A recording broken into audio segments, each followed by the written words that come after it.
I think the best way to know how these trips are worthwhile is that people keep coming back year after year. This is the second seminar that I've been to. This is my 5th trip traveling with Keshet. Keshet, to me, opens up possibilities that many other very, very good tourist organizations don't look to do. To really gain an understanding of what life is like from within the Israeli society. And it's not something that you can experience as an ordinary tourist to Israel.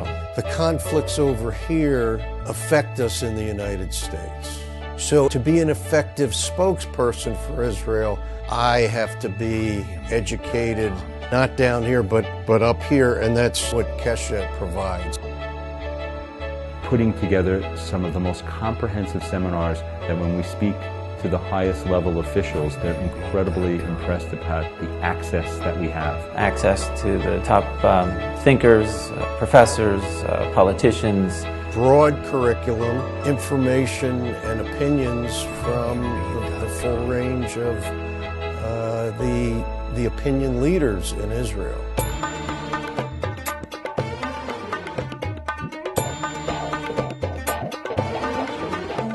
This year's is a geopolitical, a little more outside, Palestinian Authority, Jordan, Syria, and the greater Arab winter tsunami that's going on.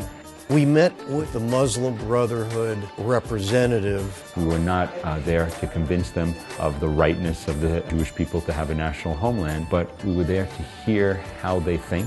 You often read about things, but you don't get to necessarily meet these people face to face and hear the views that they espouse. The Jews want to have the entire cake. I don't have a solution for this. It helps us appreciate and understand the complexity and the profoundness of the difference of opinion. One of the things on this trip, I took people outside of their comfort zone, and I said, we're going to be going to a Syrian refugee camp, where you have a human tragedy going on of literally millions of people. We could certainly see the conditions. You see kids walking around without slippers. And we got invited into a tent to go see by a family to see what it's like to live there. We basically were just talking on the human level of what they had suffered and what had happened. To go into a storefront and then to bring them gloves and hats and toys. And I think the only thing they had probably heard was through the repressed Syrian government, not positive things about Jews, Israelis. But yet, when we were there and reaching out, they invited us into their homes. We didn't talk politics. It was good to meet with the people who are working with the Jordanian Relief Agency and to discuss Israeli-Jordanian cooperation in terms of refugee relief. That was encouraging.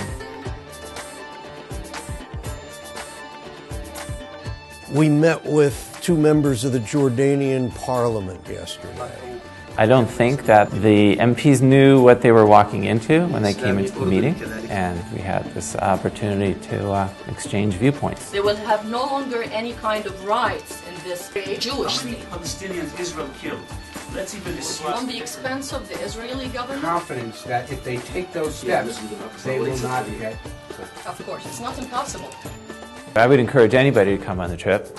I think you don't have to be an activist, you don't have to be a spokesperson, but coming on the trip will make you want to do something. And if you really want to get an experience beyond floating in the Dead Sea, which is important, go to the Dead Sea, I think it's great, but there's so much more to these places and the complexities, and that's what you get out of these educational seminars. The average person doesn't have the time or the interest. But I think it's incumbent upon those of us who do take the time and have the interest, because we're so committed to the future of Israel and the future of the Jewish people. We have to learn through seminars like this so that we feel strong in our feelings, opinions, based upon the facts that we are able to learn from programs like this.